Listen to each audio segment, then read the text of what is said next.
like to start off by saying all praises to the Most High, Higher, and shalom to everybody, like Brother Joel just said. Uh, you know, good turnout. Everybody know I moved over the last few days, so everything's kind of sporadic right now. We're doing a lesson at a different spot, and we still got a good turnout. So nothing can really hold the spirit back. The only thing that can hold the spirit back is you yourself when you're in the flesh. And the more and more you get out of the flesh, then more and more you can connect with the spirit. As long as you have two or more people in the room, the spirit will flow if you're doing the right things to keep it flowing. Now, just because you have two people in the room doesn't mean the spirit's going to go, but you have to abide by the rules of Ahaya, and you'll be amazed at what that spirit can do. All right, with that in mind, we'll get started. We're behind on time. Tonight's lesson is going to be called The Lost Sheep. We're just going to go into some precepts on the lost sheep and what happened when they became lost and why they were lost. All right. Let's go to Matthew 18:11. I'd like to thank Brother Kevin, for coming up and reading for us tonight. We always thankful for anybody that participate in the lesson. Matthew 18:11. Matthew 18:11. It reads, "For the Son of Man is to come save that which was lost." All right. Let's go to Matthew 15:21. So 18:11 says, "The Son of Man, which is Christ, came to save which was lost." Now that's a simple precept. It's clear as day on what it says. The Son of Man, which is Christ, came to save which was lost. So now we're going to break down some precepts on who was lost. Okay? Matthew 15:21. Matthew 15:21, and it reads, "Then Yeshua went thence and departed into the coast of Tyre and Sidon. And behold, a woman of Canaan came out of the same coast and cried unto him, saying, Have mercy on me, O power, thou son of David. My daughter is grievously vexed with the devil. But he answered her not a word. And his disciples came and besought him, saying, Send her away, for she crieth after us. But he answered and said, I am not sent but unto the lost sheep of the house of Israel." All right. Let's go to Psalms 119 and then 169. Psalms 119 and 169. Now, the verses we just read in 15 and 21 in Matthew, a woman of Canaan came up to Christ and says, "Hey, my daughter is grievously vexed with the devil." So she was sick. Said, "My daughter is sick." And she was coming up to Christ because she knew who Christ was. So she was asking if Christ can heal the daughter. But Christ answered her not a word the first time. And the disciples came saying, "Send her away." And then she come again and asked, and Christ says, "Hey, I'm sent only unto the lost sheep of the house of Israel. I'm not sent to nobody else but the lost sheep." But if you continue to read this story, when she understood that, when the daughter understood that, then Christ helped her out in the end when she understood what the purpose of Christ is. So same to this day as the Gentiles. If you're not part of the lost sheep, if you can understand the reason why Christ came and the truth behind why he came, then Christ said, "Hey, I'll help you out also." Because this lady that Christ ignored, he eventually ended up healing her because she knew, hey, I'm not the lost sheep, but I'm beneath them. But hey, I know they the people, but can you? And when she realized that, Christ said, "Hey, you're healed." Psalms 119 and 69, 169. Psalms 119 and 169, and it reads, "Let my cry come near before thee, O power. Give me understanding according to thy word. Let my supplication come before thee. Deliver me according to thy word." So he said, "Let my supplication come before thee." So remember, Christ had to give up strong supplications too when he was here in the flesh. Hold your spot there and go to Hebrews 5 and 7.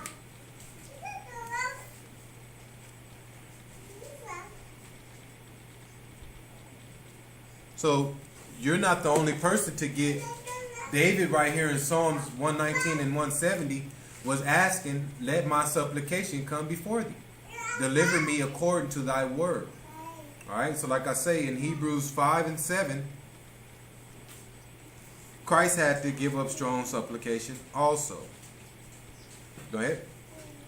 Hebrews 5 and 7, and it reads, who in the days of his flesh, when he had offered up prayers and supplications with strong crying and tears unto him, that was able to save him from death.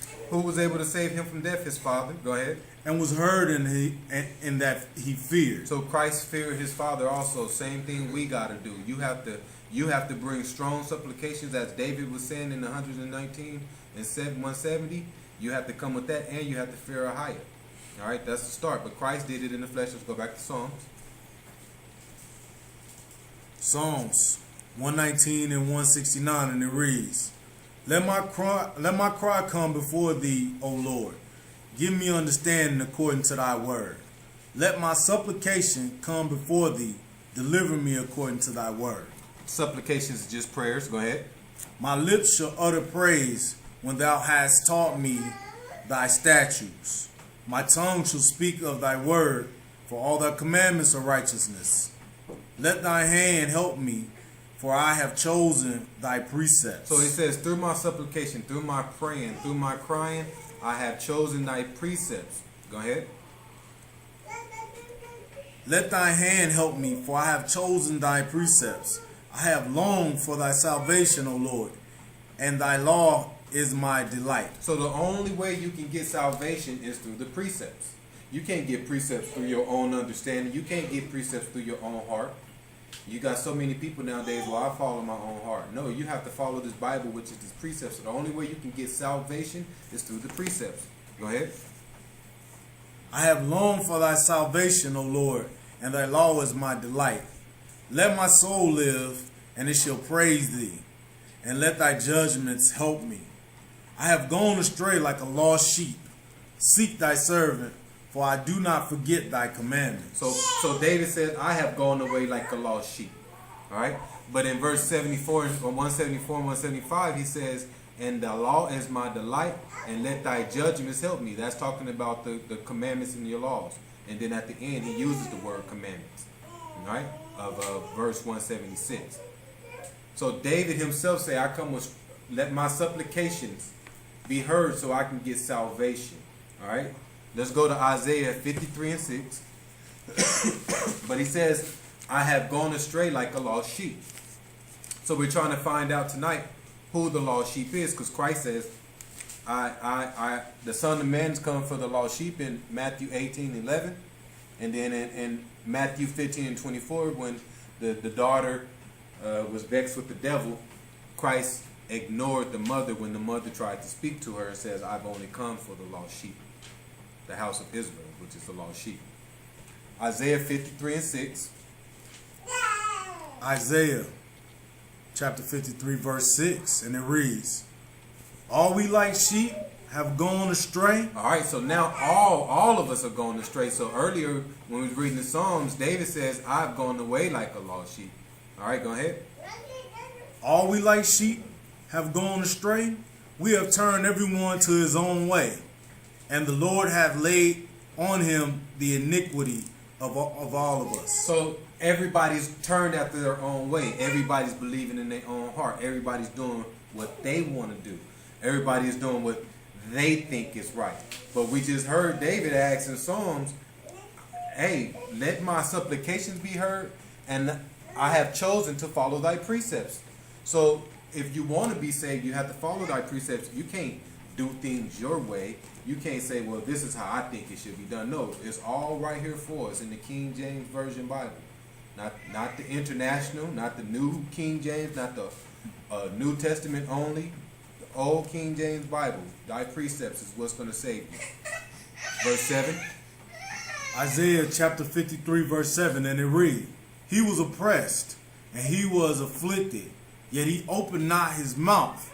He brought as a lamb to the slaughter, and as a sheep before his shears is dumb, so open not his mouth. So he says he is oppressed. So the lost sheep that's gone astray, he's oppressed. Because if you're not a lost sheep, that means you're following a higher. Now you have salvation, so you're not oppressed. But if you're a lost sheep, you're going to be oppressed by who? The enemy, because you're lost, because you're whoring after the enemy. You're turned after the way of your own way. You're turned after the way of the enemy. All right. So therefore, you are oppressed. All right. Verse. Let's go to Jeremiah 50 and 4. So he says the lost sheep. Once you're lost, you're oppressed. You're like a lamb that's been taken to the slaughterhouse. Jeremiah 50 and 4. All right. You're like a lamb that's about to be slaughtered at the slaughterhouse, because who's doing the slaughtering? The enemy, which today is our government. All right, our government, people that's in charge, your president, anybody like that is the people that's slaughtering the lost sheep, the preachers. All right, all these preachers in these churches, along with the Pope, these people are slaughtering you. And the thing is, when I say slaughtering you, they're not slaughtering you physically, they're slaughtering you mentally and spiritually. So people's spirit is lost. All right, so that's why we're the lost sheep. Israel, they duped us so much, your spirit is completely lost. It's not your flesh. So when you read right here and it says the lamb is taken to the like a slaughter as a sheep before the shears is done. All right, so you have to understand. People don't understand what this is saying. It's not talking about you physically or flesh. It's talking about your spirit, your mind. Verse 5. No, Jeremiah 50 and 4. Jeremiah chapter 50, verse 4, and it reads, in those days and in that time, said the Lord, the children of Israel shall come. Hold on. Brother, we had Jeremiah 50 and 4. Okay. Jeremiah chapter 50, verse 4, and it reads, in those days and in that time, said the Lord, the children of Israel shall come, they and the children of Judah together, going and weeping. They shall go and seek the Lord their power. They shall ask the way to Zion, with their faces thitherward, saying, come and let us join ourselves to the Lord in a perpetual covenant that shall be not forgotten. So the children of Israel, they have a covenant with Ahiah. What's the covenant? The covenant that he gave Abraham. All right? So he says these people have a covenant. All right? So that's why the lost sheep of Israel are really important people. All right? Go ahead. Verse 6. Verse 6. Jeremiah chapter 50, verse 6, and it reads, my people have been lost sheep. So these people, Israel. So now we're figuring out who the lost sheep is. So Israel, the children of Israel, is the lost sheep. So he says, I bring in a perpetual covenant that shall not be forgotten, but my people are lost. So that means they forgotten. So just because you forgotten and the generation of people have forgotten what the covenant of Ahiah is, doesn't mean Ahiah forgot the covenant. The covenant still sits. The covenant is still there. The hedge, the protection for Israel is still there. But you have to seek Ahiah. All right, do your due diligence, find out who he is, and then you'll have this covenant that's spoken of right here. All right, verse 6. Verse 6. My people have been lost sheep. Their shepherds have caused them to go astray. They have turned them away on the mountains. They have gone from mountains to hill. They have forgotten their resting place. So they're going from mountains to hills. So they're all over the place. These people are going from place to place. All right. Why? Because the shepherd has caused them to go astray. Who is the shepherd? The shepherd are your preachers. Like I was saying earlier, your ministers, the Pope, different people like that. So your shepherds are not taking care of the sheep.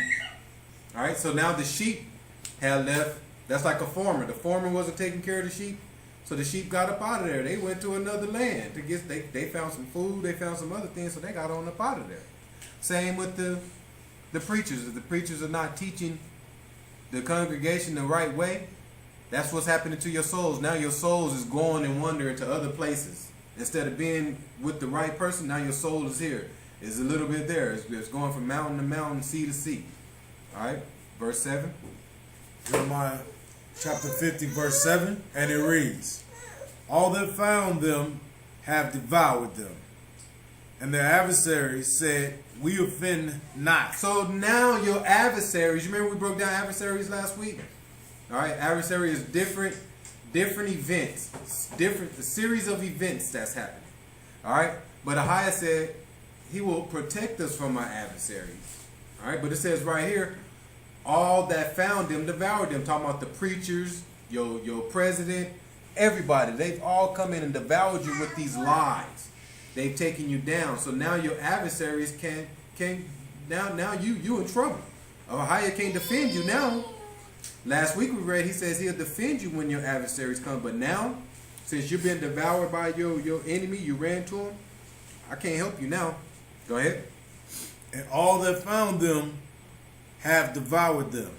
And their adversaries said, we offend not, because they have sinned against the Most High. The habitation of justice, even the Most High, the hope of their fathers. So he says, I can't help you now with your adversaries because you've sinned against Ahiah. When you sin against Ahiah, you got to deal with those adversaries on your own. Those different events that's coming in your life that's bringing you away and taking you down. If you're not with Ahiah, following his laws, because we all know sin is the transgression of the law. All right? But people don't realize that. So Ahiah says now your adversaries, which is the devil, all right, he gonna take you down like no other. You in a lot of trouble. So don't come running to me now once problems have occurred. Now things are looking a little bleak. Now you want to try to come running to me, asking for some help. Ahiah says, I don't care about all that. Okay, let's go to 1 Peter 5 and 8. But that's what people do though. They don't want to follow Ahiah. They want to do things their way. And then the moment things start happening, they start trying to go to church or they start trying to pick up the Bible. I just seen too many people do it. The moment something go wrong, they say, well, let me get to running. Even though they run into the wrong person, they get to run into somebody. 1 Peter 5 and 8.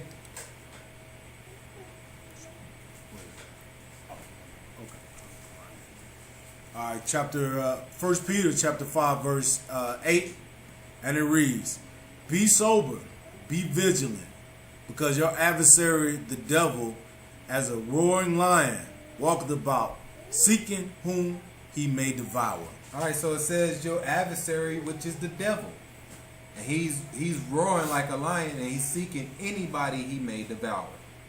Okay? And that's what we just read when it says, hey, now your adversaries in Jeremiah 50 and 7 says, we can't do nothing to offend you now from these adversaries. All right? You've been devoured. Go back to Jeremiah 50 and 7. So we can compare these two precepts. Read, while they're going back to Jeremiah 50 and 7, read 1 Peter 5 and 8 again.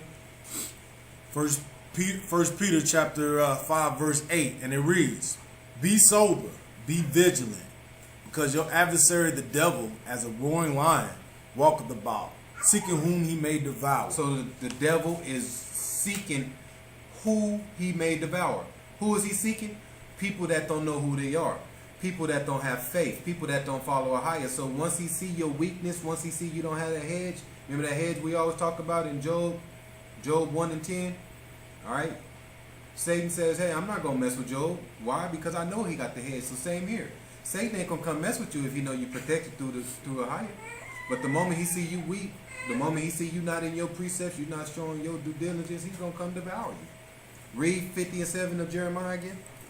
Jeremiah chapter 50, verse 7, and it reads, all that found them have devoured them. So that's talking about Satan. Satan and his ministers. All right, Satan and his crew. Satan and his people. They come and devoured you. Go ahead. And their adversaries said, we offend not, because they have sinned against the Most High. The habitation of justice, even the Most High, the hope of their fathers. All right, so so now that we know Satan, all right, and who was them? It says all that found them had devoured them. All right, and we know Satan is part of them. So who's them? Let's find out who is them. Let's go to 2 Corinthians 11 and 14. So people have to understand what's going on here. Satan works through many people to get to you. He don't have to come in a Satan form with horns and in red and looking like that. You've been described who Satan is. You've been described as Satan is red. He has horns. He has a tail. Pitchfork. No. Satan looks just like you or I. Alright? He's walking in the flesh too. He's a man. 2 Corinthians 11 and 14. 2 Corinthians chapter 11 verse 14, and it reads, "And no marvel, for Satan himself is transformed into an angel of light. There is no great thing if his ministers also be transformed as the ministers of righteousness, whose end shall be according to their works." So it tells you right here that Satan transformed himself as an angel of light and also the ministers. Alright, also the ministers. So all the ministers that roll with Satan was transformed. Transformed to righteousness. People that was unrighteous, Satan make them look righteous in the eyes of you. People to see him be like, oh, he's such a good person. No, he's not. He's following Satan and he's doing wrong. Let's go to 1 Peter 2 and 24. So you have to understand what's going on. You have to get through the realm of the dupeness of what they have set up before you. A lot of people don't realize that everything you do, I say it all the time, on this earth, in this flesh, is after Satan. Okay? And once you start realizing that, the more and more you get away from these earthly things, the less and less you sin. And that's the most important thing. So the more and more you pull away from the certain type of clothing, certain type of food you eat, certain things, the less and less you sin. And that's the overall goal. Alright? Go ahead. So 1 Peter 2 and 4? Yeah. No, 2 and 24. Second, 1 Peter 2 and 24.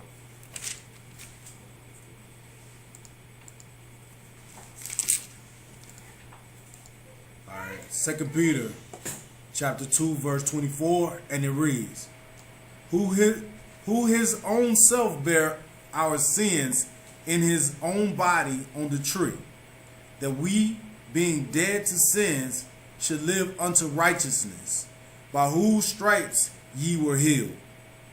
For ye were as sheep going astray, but are we now returning to the shepherd and bishop of your souls? Alright, so it says, for ye were as sheep going astray.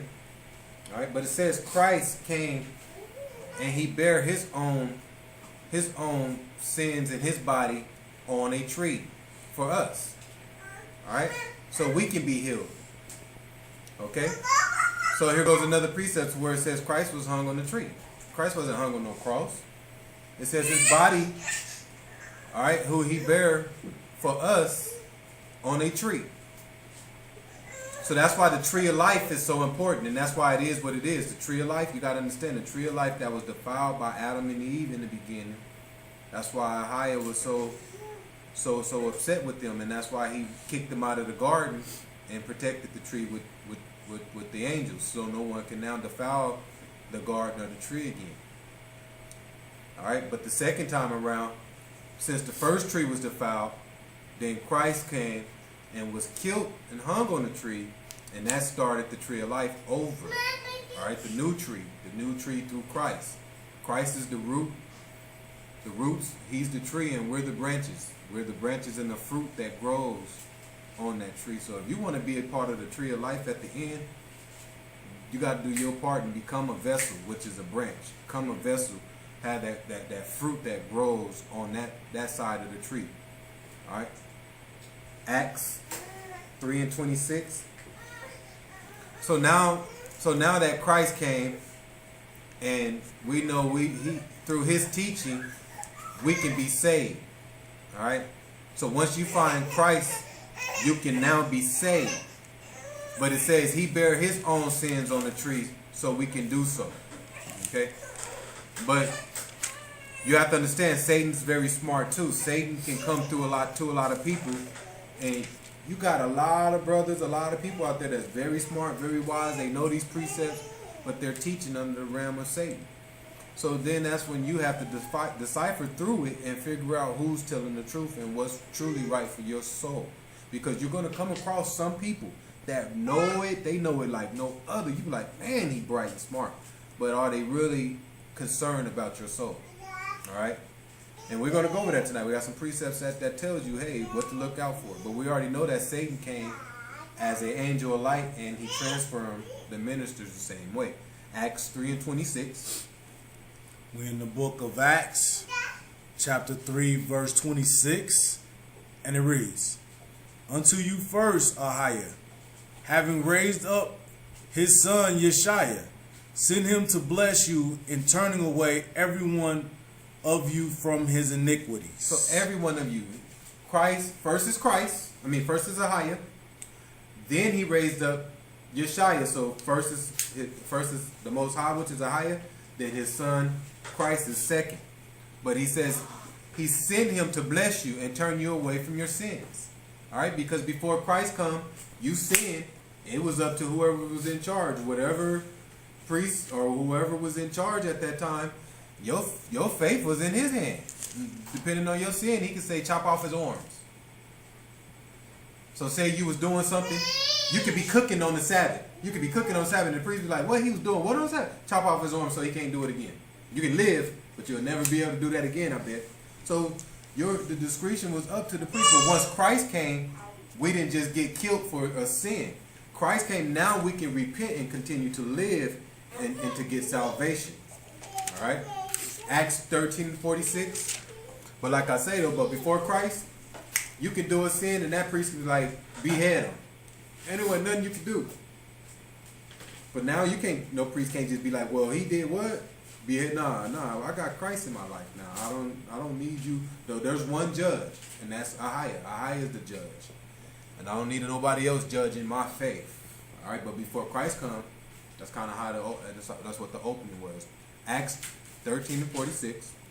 We're in the book of Acts, chapter 13, verse 46, and it reads, Then Paul and Barnabas waxed bold, and said it was necessary that the word of Ahiah should first have been spoken to you. So it says, Paul and Barnabas waxed bold and said it was necessary that the word of the Most High should first have been spoken to you. Who is you?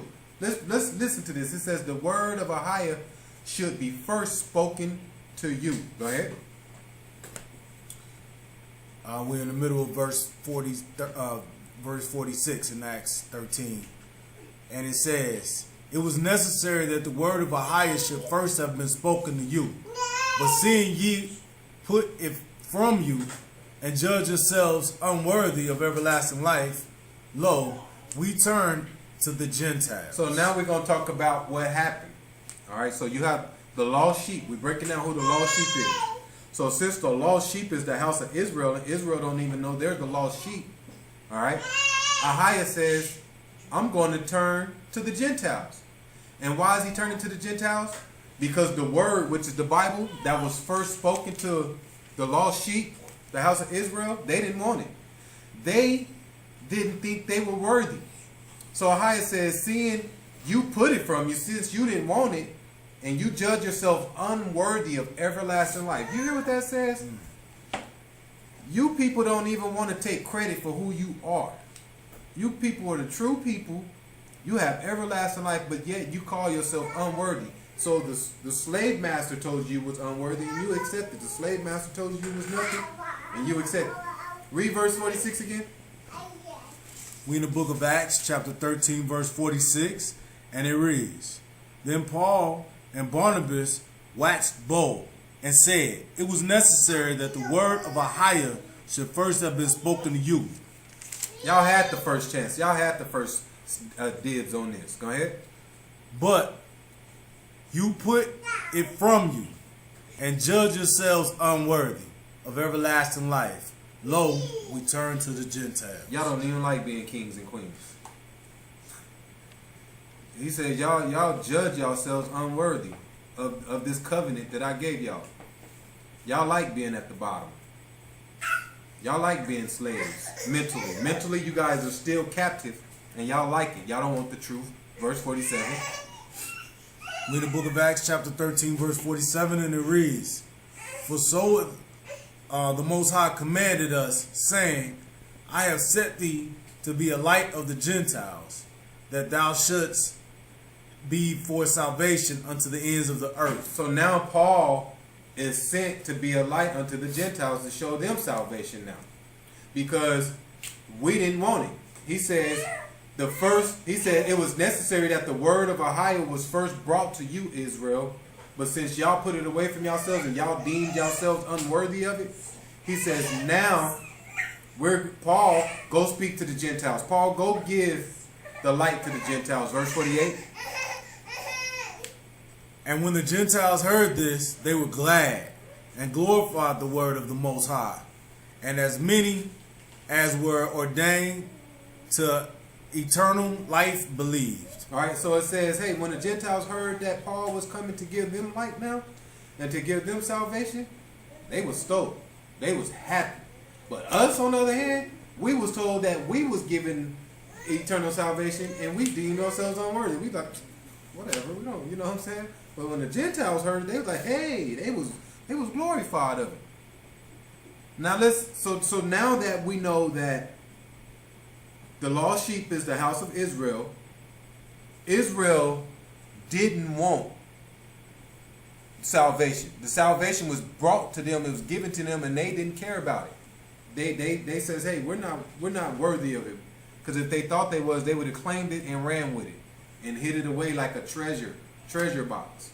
But they didn't. They left it out there to where the Gentiles can come get a part of it. So now we're going to read a story on how the Gentiles, where it came into play. Let's go to Acts 10 and 9. So this story we're going to read in Acts is just going to break down where the Gentiles finally got salvation. For the charger. So now we're going to read where it speaks of. So now that we know the Gentiles was now given salvation, we're going to break down the story where it all happened and how they got the salvation. Okay? Let's go to, hold on, we give it 1 second. So you have to follow the story. That's how Israel became the lost sheep. Because Ahiah now turned the salvation over to the Gentiles. So now that's like me taking something that I promised to my kids their whole life. So I tell them, hey, as long as you do this, you're good. And I promised it to them, I promised it to them, I promised it to them. And then they didn't hearken to what I was saying. And I got mad at them and said, well, you know what? You know all that money I was promising you when you was younger? I'm going to give it to your cousin now. All right? Your cousin now is going to get the money. And you're like, what? How is that possible? Well, I got to show you something. Let's go back a little so I can play this chart. But that's what Ahiah had to do to us. He had to take what was ours and go gloat it to the Gentiles because we wasn't hearkening to the words of Ahiah. All right, where we at? We finna do the story of Acts 10. Okay, Acts 10 and 9. Okay, we're in the book of Acts, chapter 10, verse 9, and it reads, On the morrow, as they went on their journey and drew nigh unto the city, Peter went up the housetop to pray about the 6th hour, and he became very hungry. And he would have eaten but while they made ready, he fell into a trance. All right, so it's talking about Peter. Peter one day was sitting on his housetop. He was sitting on his roof. All right, and it says Peter got really hungry. All right, but right when he got hungry, he fell asleep. You really have to pay attention to what we're reading right here to understand what's going on. All right, because this story is a couple of contradictions when you read the story. All right, but it says Peter was sitting on his housetop and he kind of dozed off. But right before he dozed off, he was really hungry. Go ahead, verse 11. Verse 11, and it reads. Or did you read? Let's do 10 again. All right, go ahead. And he became very hungry, and he would have eaten, but while they made ready, he fell into a trance, and saw heaven opened, and a certain vessel descending unto him, as it had been a great sheet knit at the four corners, and let down to the earth. All right, so that's letting you know that the angels was coming down to him. Go ahead. Verse 12, wherein were all manner of four-footed beasts of the earth, and wild beasts, and creeping things, and fowls of the air. And there came a voice to him, Rise, Peter, kill and eat. But Peter said, Not so, Lord, for I have not eaten anything that is common or unclean. So Peter, when he fell into this trance, the angel came to him and says, wherein were all manner of four-footed beasts of the earth, and wild beasts, and creeping things, and fowls of the earth. All right, rise, Peter, kill and eat. So this angel told Peter to rise and kill and eat whatever. Eat anything that was four-footed beasts on the earth, wild beasts, creeping things, and fowls of the earth. Peter, eat it now. But Peter says, Ahia, for I have never eaten anything that is common or unclean. So let me show you what's going on with it. This is Christians. Christians read this, and then this is when they say, he told Peter we can eat anything now. That's why we can eat pork. So this is why the Christians and everybody think it's all right to eat pork. They'll tell you in the Bible, well, he told Peter we can eat that now. You're like, what? Because you show them Leviticus, and then you show them where Christ was met by the two demon spirits, and he cast the demon spirits into the swine and said it was now unclean. But then they'll bring you right here into Acts and say, he said we can eat it now, it's clean. He told Peter to kill and eat. But they don't read the whole story, for one. All right? And then the spirit is not sitting with them, so they can't break it down. Let's go to Acts 10 and 1. So let's really break this down on what it was telling Peter to do. It says, so in the dream, it told Peter to rise, kill and eat any four-footed beast on the earth, wild beasts, creeping things, or any bird. Acts 10 and 1.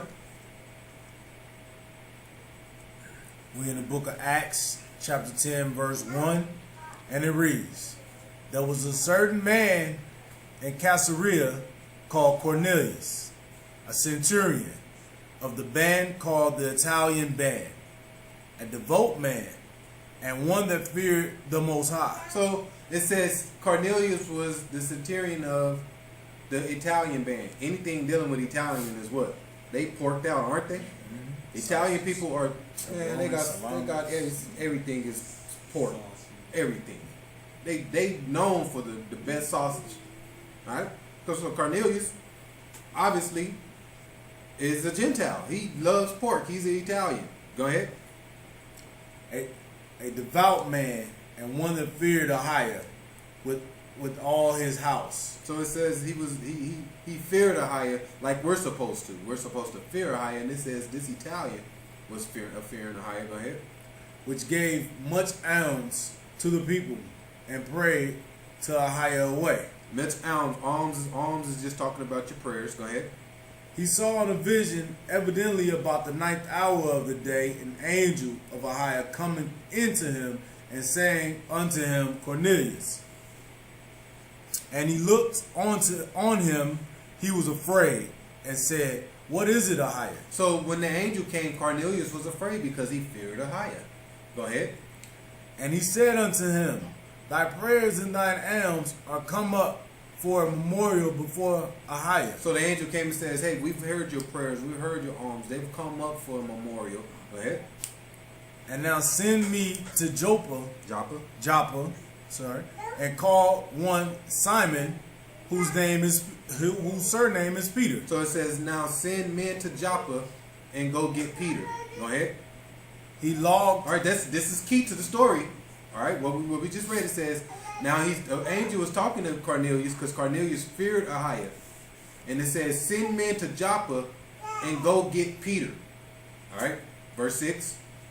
Verse 6. He logged with one Simon, a tanner, whose house is by the seaside. He said, tell thee what thou oughtest to do. Excuse me. And when the angel which spoke unto Cornelius was departed, he called two of his household servants and a devout soldier of them that waited on him continually. And when he had declared all things unto them, he sent them to Joppa. All right, Joppa. So he sent these guys to Joppa. Once the angel finished speaking with Cornelius. But what we just read, it says Cornelius feared Ahiah. Even though he wasn't from the children of Israel, he feared Ahiah like we were supposed to. So then Ahiah says, send an angel down to Cornelius and tell her, Cornelius, we've heard your prayers. All right? Let's go back to where we started at in Acts 11. Or Acts, just start in Acts 10. Acts 10 and 10. We in the book of Acts chapter 10 verse 10, and it read, and he became very hungry and would have eaten, but they were made ready. He fell into a trance. So now we're going back to when Peter fell into his trance. Go ahead.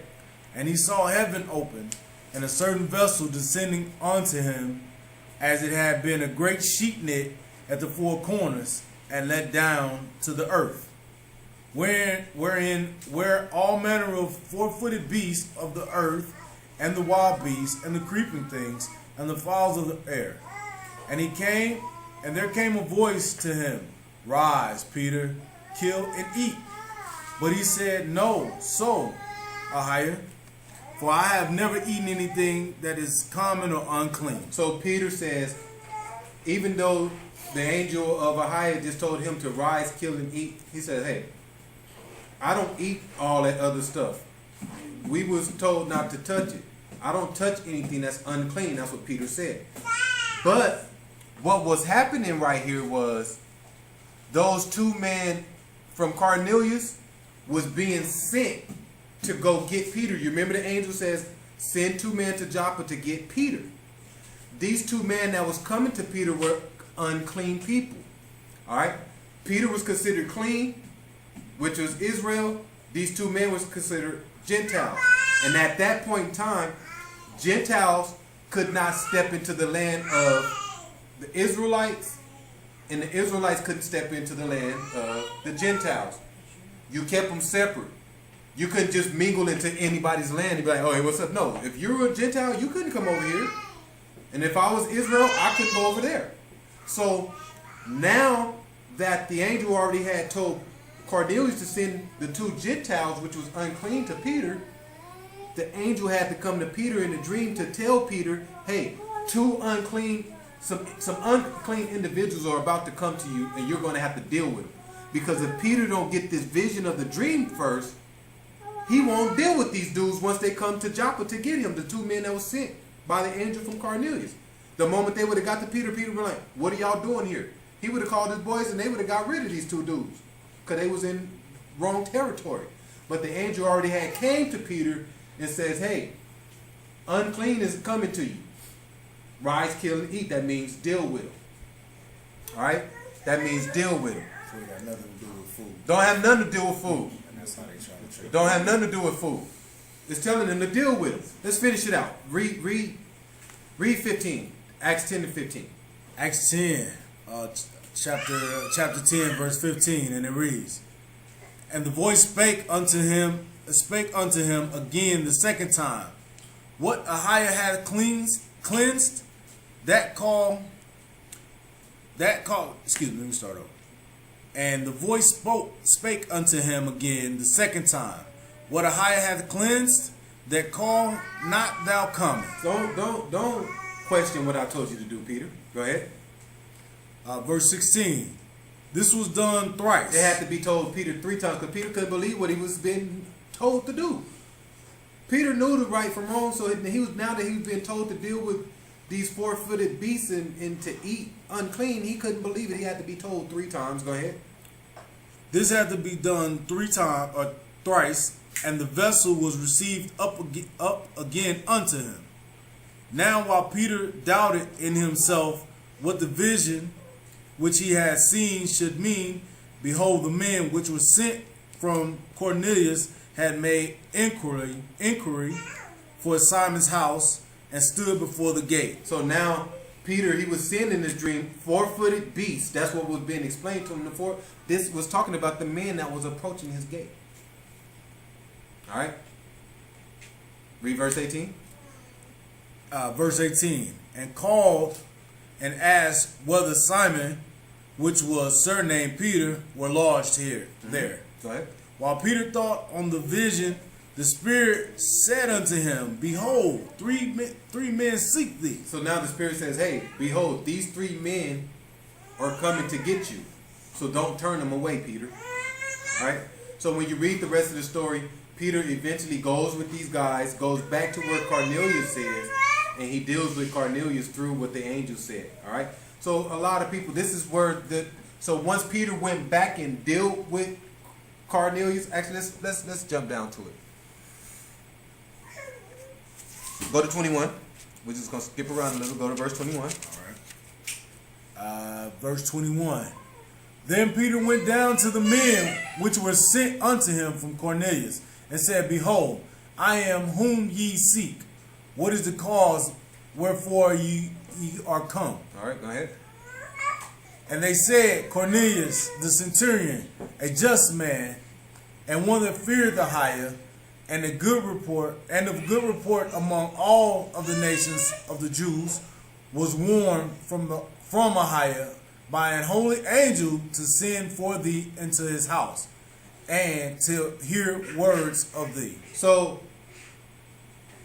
Peter was to go into the house of Cornelius to speak the words of Ahiah to convert them. Y'all hear what he just read? So Peter asked them, why y'all come here? And they says, hey, our boss Cornelius, the centurion man, a just man who fears Ahiah, was warned by the angel that we come get you so we can hear the words of Ahiah. The Gentiles now is going to get the true words of Ahiah, so now this is how they get salvation. This is where the salvation is now opened up to the Gentiles, because before this, the Gentiles could not step in the same land of Israel and Israel vice versa. But once Peter now come make this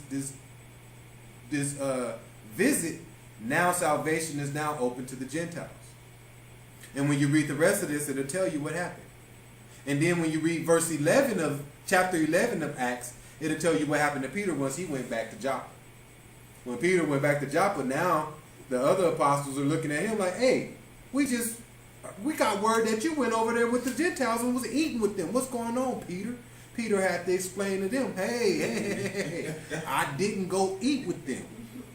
I had to go talk. Let me rehearse the whole thing with you. That's what Peter had to tell the apostles. Hey, let me rehearse the whole matter with y'all. I didn't go eat, but this is what I did. Because they was about ready to chop Peter's head off. Hey, we got word that you went in and had dinner with these people. Why would you go on so long and why you was there? What's going on? Peter's like, hey man, I didn't eat. So this is how you know that they don't read. Let me show you. This don't have nothing to do with eating. Peter says, hey man, I didn't go eat with these. Let's go to Acts 11. Let's see, let's skip through it real quick.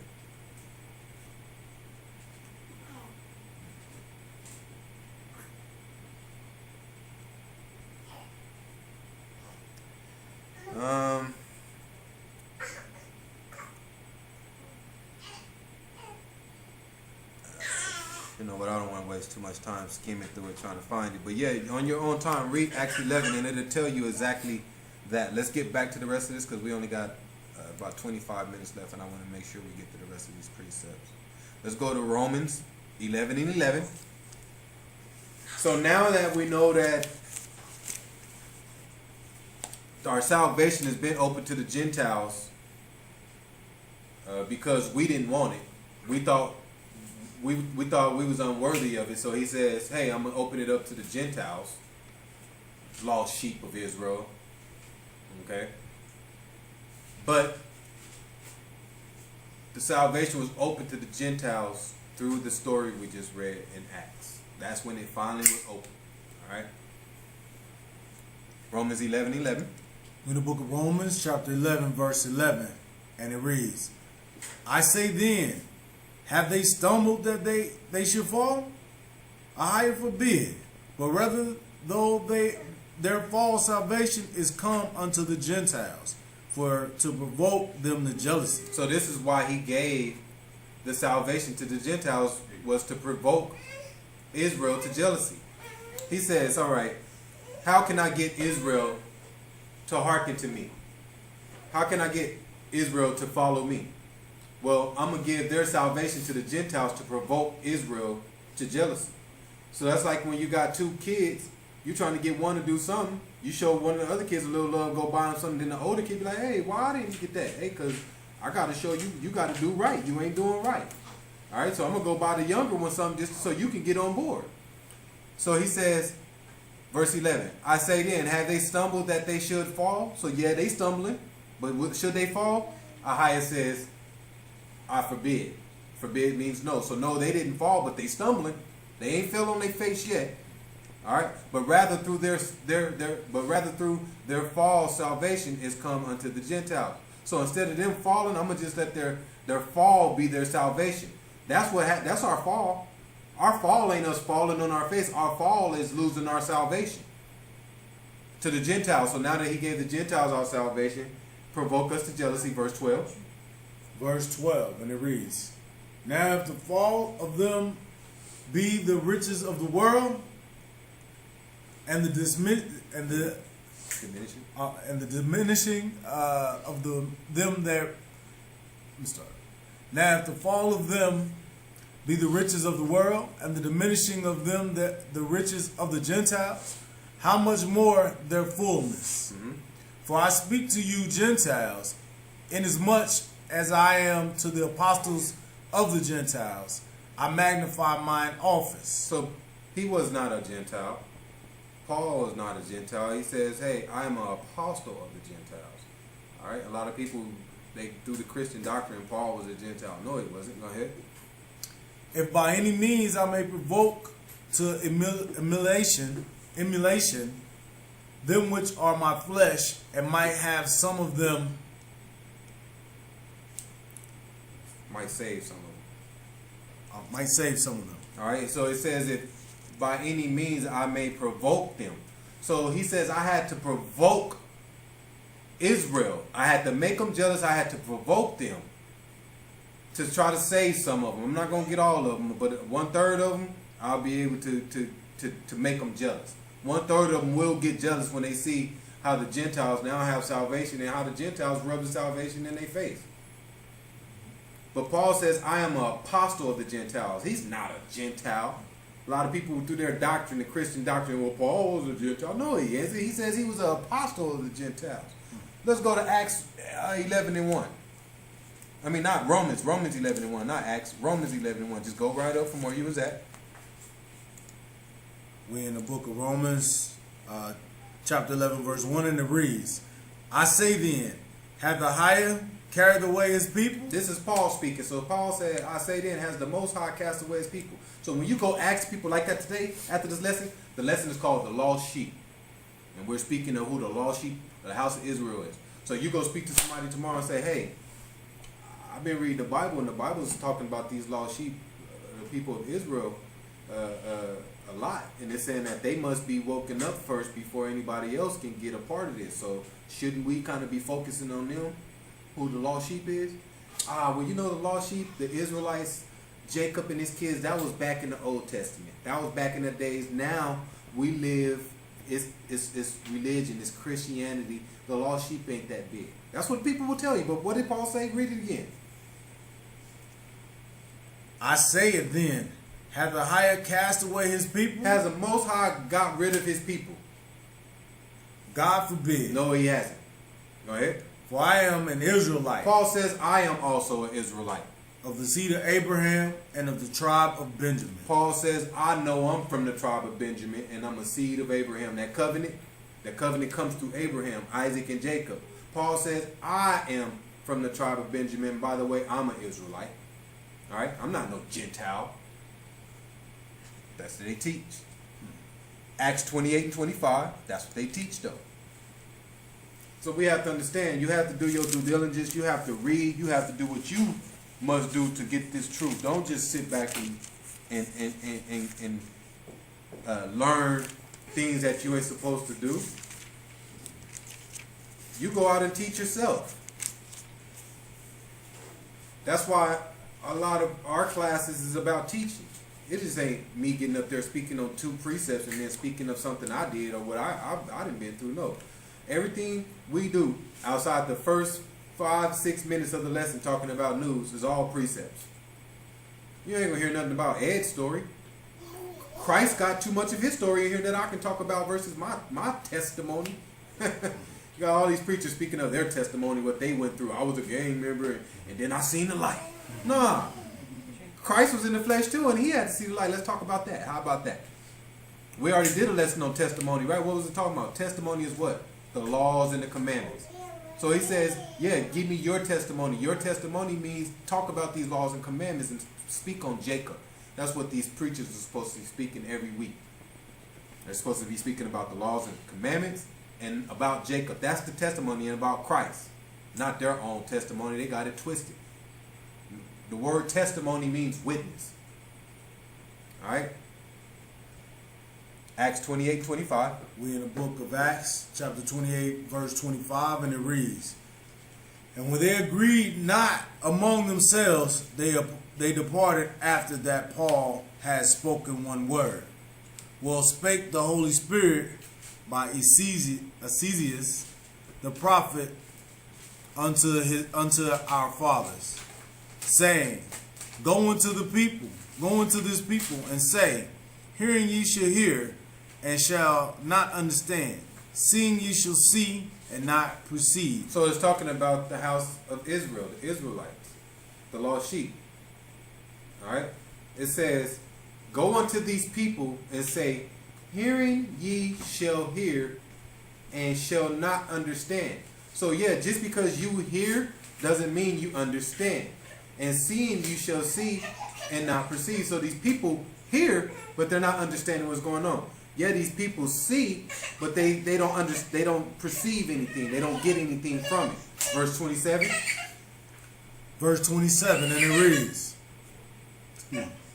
For the heart of this people is waxed gross, and their ears are dull of hearing, and their eyes have they closed.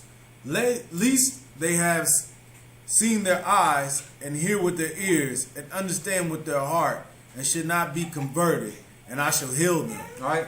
So it says, for the heart of these people is waxed gross, and their ears are dull of hearing, and their eyes have been closed. All right. Least they should see with their eyes, and hear with their ears, and understand with their heart, and should be converted, and I should save them. So he says, how can they be converted when their heart is waxed gross? Their ears are dull of hearing. How can I convert these people? How can they be converted? How can they be healed? You can't be healed or converted to a higher unless you clear the ears out, the dull hearing, open the eyes. Until you can do that, you will not understand. Verse 28. Verse 28. Be it known therefore unto you that the salvation of Ahiah is sent unto the Gentiles, and that they will hear it. Cornelius was a Gentile, so this is why salvation was sent to the Gentiles, because Cornelius feared Ahiah, all right? And he could hear with the words of the mouth of Ahiah versus us. We didn't want to hear it. We couldn't hear it. Dull hearing, right? Let's go to Jeremiah 6 and 10. But Cornelius, as a Gentile, he says, hey, salvation is sent to the Gentiles because they will at least hear it. You people, y'all don't even want to hear it. Lost sheep. That's why we're called the lost sheep, because we have no understanding. Dull hearing. All right? Vision. Perceive. So now you are lost. Your understanding is bad. Lost sheep. People are like, why are they called the lost sheep of Israel? This is why. Jeremiah 6:10. Jeremiah chapter 6 verse 10, and it reads, to whom shall I speak and give warning that they may hear? Behold, their ears is uncircumcised. So he says, whom shall I speak to and give warning? Listen to this. All right? To whom shall I speak and give warning that they may hear? So he's saying, you remember we heard earlier, he says that the first word was given to us. The word was first given to you. So he says, whom shall I speak and give warning that they may hear? Behold, their ear is uncircumcised. So their ear is uncircumcised. Read the rest. And they cannot hearken. Behold, the word of the Most High is unto them a reproach. They have no delight in it. It says we have no delight in it. Our people have no delight in it. Their ears are uncircumcised. They cannot hearken to it. So that's why when we go to our people and try to talk to them, they don't want to hear it. They have no delight in it. But he says, to whom shall I speak and give warning? It's time to give somebody warning on what's going on. So this is why the Gentiles was given salvation, because our ears were uncircumcised. We had no delight in the word. So salvation was given to the Gentiles because we didn't want to hear the words of Ahia. Let's go to Acts 3:20. So this is why we're breaking down precepts on how we became the lost sheep. This is how we became the lost sheep, because we didn't want to hear this. Acts 3:20. So this is why we're still lost. To this day, people are still lost. It's not that when you go to people like, well, where's the lost sheep of Israel? Where's the Israelites, the 12 tribes? You ask people that, well, that was a long time ago. No, that ain't a long time ago. They just lost. That's why nobody don't know where they are. That's why nobody don't know who the 12 tribes is, because they're lost. They wasn't forgot about. There's a difference between my dog leaving and running astray, or me going to the park and leaving him behind. It's a difference. I take my dog to the park and then I start playing basketball and I go home and I left my dog. That's a difference between my dog being in the yard and leaving. All right? But that's what happened to us. We left. We left the words of Ahia. Once Ahia came and took us from under the hands of Pharaoh, taught us all the rules, he told us what we had to do, we wandered off and started messing with all the other gods and stuff, so we left him. He didn't leave us. Because if he would have left us, he would have never came and took us from under the hands of Pharaoh. He would have just said, forget y'all. He never left us. We left him. Acts 3:20. We in the book of Acts, chapter 3, verse 20, and it reads, and he shall send Yeshua Christ, which before was preached unto you. All right, so it says, and he shall send Christ, which before was preached unto you. That means it's talking about the Old Testament. So before Christ was sent, before you, it was preached to you that he was coming. All right, go ahead. Whom the heaven must receive until the times of restitution of all things, which Ahia had spoken by the mouth of all his holy prophets since the world began. So all the prophets, all the Old Testament has speaking of this, speaking of Christ coming to give us restitution. Let's break down the word restitution. We got restitution is a G605. G605. And that's the Greek, and it is Atis.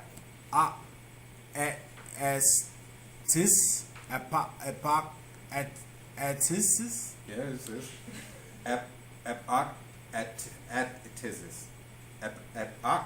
Atisis. So it's like you're almost saying apok. So apok atisis. Apok atisis. Okay. You spell it for them. Oh yeah. Let them figure it out. All right, apok atisis. Okay, and it's spelled APOKATASTASIS. Y'all believe us now? All right. apokaptisis. All right. And it means reconstitution, Reconstitution. or restitution. All right. So it means reconstitution or restitution. All right. So restitution is just basically mean made by restoring a specific thing which was taken from you. That's what restitution is. Restoring something that was specifically taken away from you or lost. So that's what restitution. So that's like you going to the airport and you flying from here to Canada. And when you get to Canada, you had 3 bags when you got on the plane, but now you only got 1. So now you call the airport and be like, hey, where are my other 2 bags? And then they be like, well, let us, and then we'll call you in 48 hours. And they call you, oh, we found your 2 bags. So that's restitution. All right, restoring something specific to you that was taken or that was lost. All right, or even in police. Like if police pull me over and they search my car and they take some stuff out of my car and they didn't have no right taking it. And then when I go to court and I'm like, I fought it, and then the judge be like, hey, you didn't have no reason to take it from me. Now it was given back to you, restitution. Okay? Let's break down what restitution means in the Webster. Go ahead.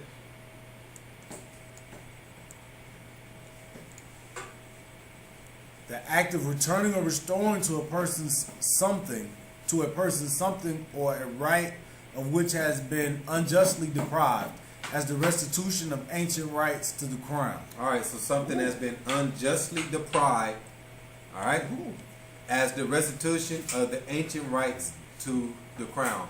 Who has the ancient rights to the crown? Israel, right? So Webster gives you the dictionary on what restitution is, but you will never know that because you lost. So when you read this, you're like, who has the ancient right to the crown? Oh, whatever. You know what I mean? But it's speaking to you. Just like when you go look up the word planet in Webster. It tells you that the word planet means wandering star. You've been looking at it your whole life, but you just never, you're so lost on the truth, you don't put 2 and 2 together. But now that we've been woken and we know the truth, and we see that word planet means wandering star, now we're like, wow, you know, but a long time ago, this stuff has been here. Okay? It's been here right in front of your face. All right, let's go to Isaiah 49:6. So now that we know restitution is restoring a specific thing that was taken or lost. And Acts 3:21 says, whom the heaven must receive into the times of restitution of all things. So whom the heaven must receive unto the time of things that have been taken or lost, which is the lost sheep. All right? Heaven must receive us. But you have to know the truth. You have to know the words that were spoken by the mouth of his holy prophets. All right? But let me read it again. Acts 3:21. Whom the heaven must receive until the times of restitution of all things. All things mean the lost sheep that decided to wake up. Isaiah 49:6. We're in the book of Isaiah, chapter 49, verse 6. And it reads, and he said, it is a light thing that thou shouldest be my servant to raise up the tribes of Jacob and to restore the preserved of Israel. I will also give thee for a light unto the Gentiles, that they may be my salvation unto the end of the earth. All right. So now that we know that the house of Israel, which is the lost sheep, we didn't want the salvation. We didn't care about it. We was unworthy. We thought we was unworthy of it. So now that we know that the Gentiles was now open for salvation, okay? Because you got a lot of people out there who believe, and you got a lot of people out there that teach that if you're not part of the house of Israel, you can't be saved. You got so many people out there that teach that doctrine. Oh, well, if you're not an Israelite, if you're not part of the 12 tribes, you can't be saved. That is not true. We just read right here how Cornelius, which was a Gentile, was given salvation. And by him being given salvation, his people was now given the opportunity for salvation.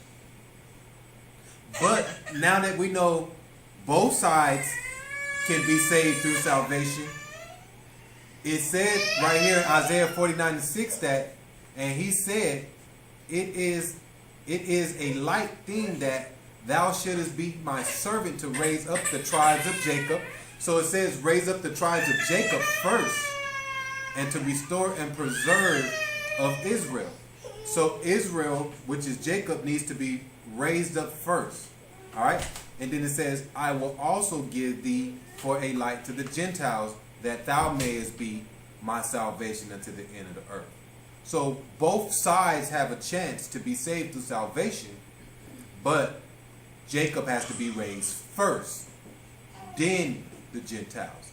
It's not only Jacob, which is the 12 tribes, that can be saved. Amos 9 and 11. So a lot of people have to get away from that doctrine that teaches, oh, well, the white man's the devil, so he can't be saved, which is Esau. No. Esau, which is Edom, if his people decide they want to hearken to this real truth that's being spoken right now, and the real truth of following the true name, then Esau can be saved. But Esau has to believe on the real truth. They can't believe that Christ is white with blue eyes and blonde hair, and that he's a Christian. All right? They can't believe that Allah is the way to go. No, if Esau wants to be saved, they got to read this Bible word for word. But not only just Esau, anybody that's a Gentile. Who's a Gentile? Anybody that's not from the seed of Abraham, seed of David. All right? Amos 9:11. We're in the book of Amos, chapter 9, verse 11, and it reads, In that day I will raise up the tabernacle of David that is fallen, and close up the breaches thereof, and I will raise up his ruins, and I will build it as the days of old. Who is the tabernacle of David? The tabernacle of David is the tribes of Jacob, which is Israel, the lost sheep of Israel. So the lost sheep, the house of Israel is the tabernacle of David. So he says, in that day I will raise up, so in the end days, I will raise up the lost sheep of Israel, which is fallen, and I will close up the breaches thereof. So once I raise them up, that's it. And I will then raise up, so once I build up the tabernacles of David, and y'all see me coming, don't y'all be trying to run and be a part of this now. Y'all been warned. That's what a lot of people gonna do. We've been trying to wake up a lot of people and warn them, but then when they finally see that it's true, they're gonna be trying to come run. But he says, I'm gonna close up the breaches thereof. I'm gonna close up the breaches thereof on you that they want to hear. And then so once I raise up the 12 tribes, the 144,000, the rest of y'all, hey, I'm gonna close it off, and then I'm gonna let the Gentiles come in. All right, read verse 12. Amos chapter 9, verse 12, and it reads, that they may possess the remnant of Edom. So once I close off the breaches thereof of the tabernacle of David, in verse 11, once I close the breaches off on them, then they'll possess the remnant of Edom. So Edom will get the rest of that percentage of the salvation. So it's like the 12 tribes of Israel, we get 75%, 70% of the salvation, and then the other 30% is closed off, then the other 30% is given to Edom. All right? Read it. 12. That they may possess the remnant of Edom, and all the heathen which are called by name, said the Most High, that doeth this. So it says that they may possess the remnant of Edom and all the heathen. So not only Esau, now you got all the heathen, which is the Chinese people, which is all the other people, your Russian people, all the other people that was not part of the seed of Shem. Okay? And it says, but these people have to be called by my name, which is my word and my truth. So once they follow my word and my truth, then they can be saved. So any Gentile or anybody from Edom, they can't just be like, well, I'm going to be saved. No, you have to follow the true gospel and the true word and call on the true name. Let's go back to Acts 3 and 22. We got like 10 minutes. We are in the book of Acts, chapter 3, verse 22.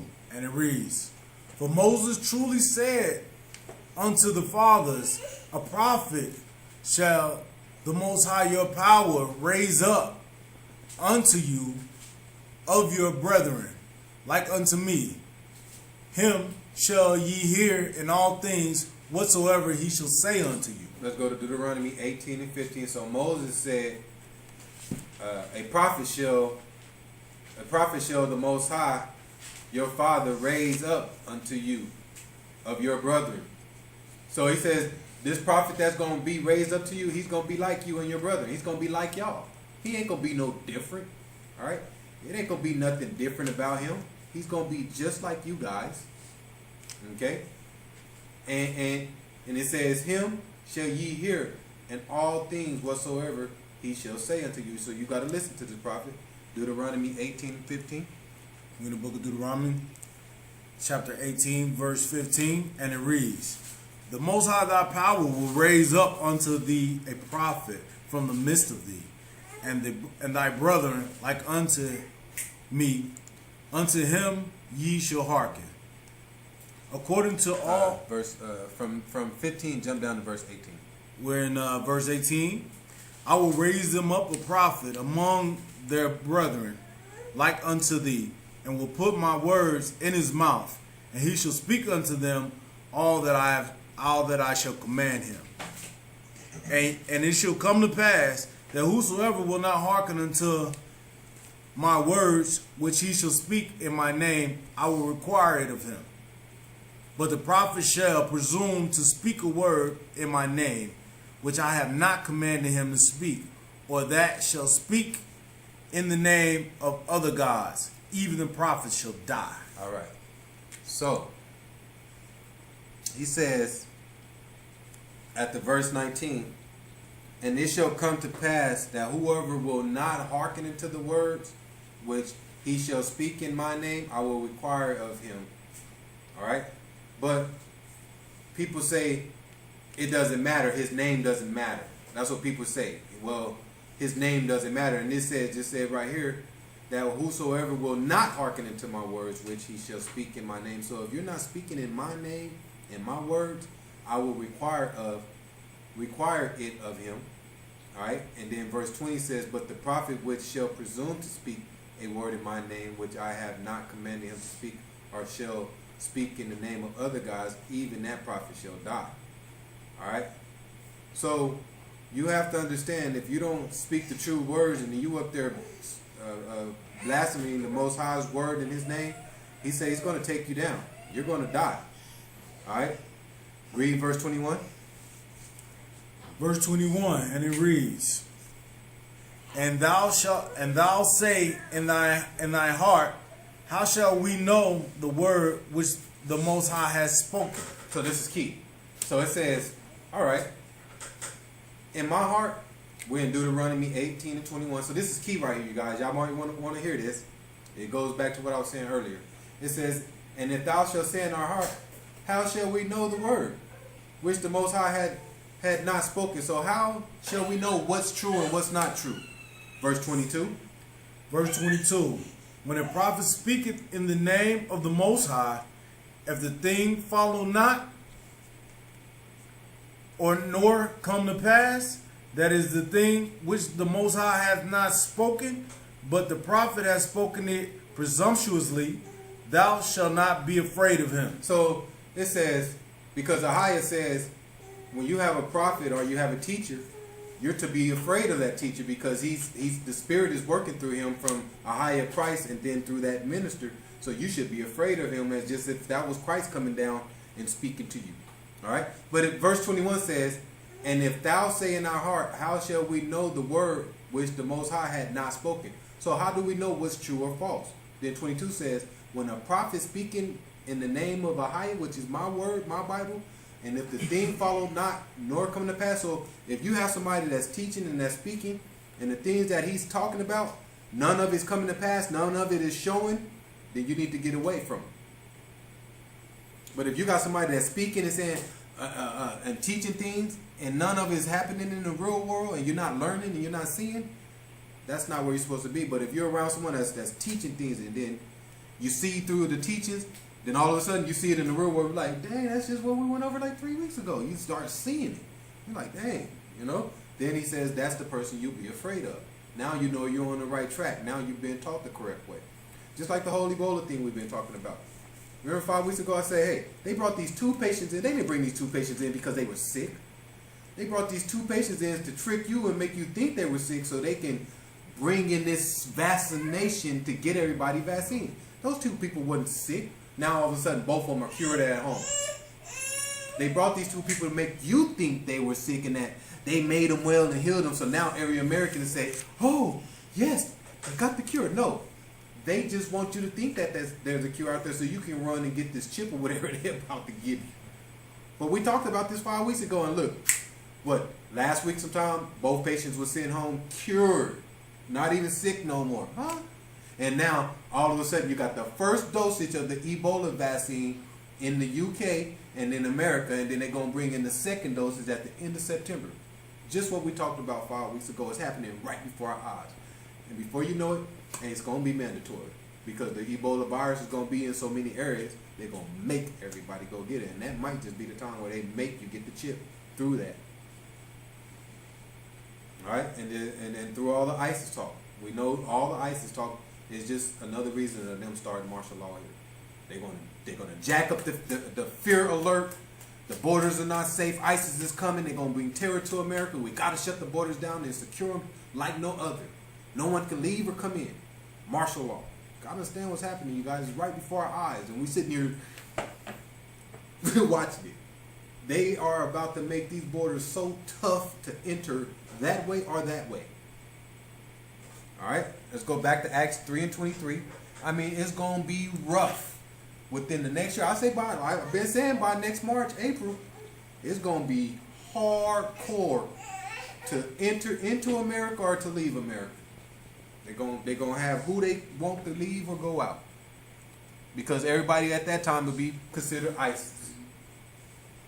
They already got over 100 Americans they say is joined ISIS. Over thousands of people from Europe. Europe then already raised. Last Thursday, Europe Prime Minister came in and says, "Hey, our security level is now at a high alert. We are terrified of ISIS." That's what he said. So now, America's right on the same path. Didn't one of you brothers tell me that? Oh, y'all seen something last week saying Obama now signed off martial law? Yeah. So it's close. All right, let's pay attention. It's close. Acts 3:23. We got like 5 minutes left. In the book of Acts, chapter 3, verse 23, and it reads, "And it shall come to pass that every soul which will not hear that prophet shall be destroyed from among the people." So it says, so if Ahia does bring a prophet or someone to you and around you to teach and to warn you of these things, and if that soul does not hearken or listen to that person, he's going to destroy you. Verse 24. Verse 24, "Ye and all the prophets from Samuel and those that follow after, as many as have spoken, have likewise foretold of these days." All right, so the prophet is speaking of is Christ. Remember, we spoke earlier. It says Christ. There's going to be a prophet that's going to raise among you after Moses. All right, and it says, "Ye and all the prophets from Samuel, all the prophets from the judges to Samuel, and those that follow after." So after the judges, and then all the prophets from Samuel on have spoken of this prophet coming, which is Christ. Verse 25. Verse 25, "Ye are the children of the prophets and of the covenant which Ahia made with our fathers, saying unto Abraham, and in thy seed shall all the kindreds of the earth be blessed." So everybody will be blessed by this prophet. Ye are the children of prophets and the covenant which was made. All right. Last precepts of the night. Let's go to Matthew 10:5. So he says, "You are children of the prophets." So all these prophets that was in the old time, but yet they try to tell you that the Old Testament means nothing. You don't need the Old Testament. And it's speaking here of all these prophets of the Old Testament. They spoke of Christ. When Christ first come, he says, "I come to fulfill the laws, not get rid of it." The law, and he said, "I come to fulfill the law and the Old Testament, not to get rid of it." But yet people say it's done away with. Okay. Go ahead. We in the book of Matthew, chapter 10, verse 5, and it reads, These 12 Yeshua sent forth and commanded them, saying, Go not into the way of the Gentile, and into the way of the Samaritans. Enter ye not, but go rather to the lost sheep of the house of Israel. And as ye go, preach, saying, the kingdom of heaven is at hand. All right. So the difference is the difference now between the lost sheep of Israel and the Gentiles. The Gentiles, we know, they was given salvation.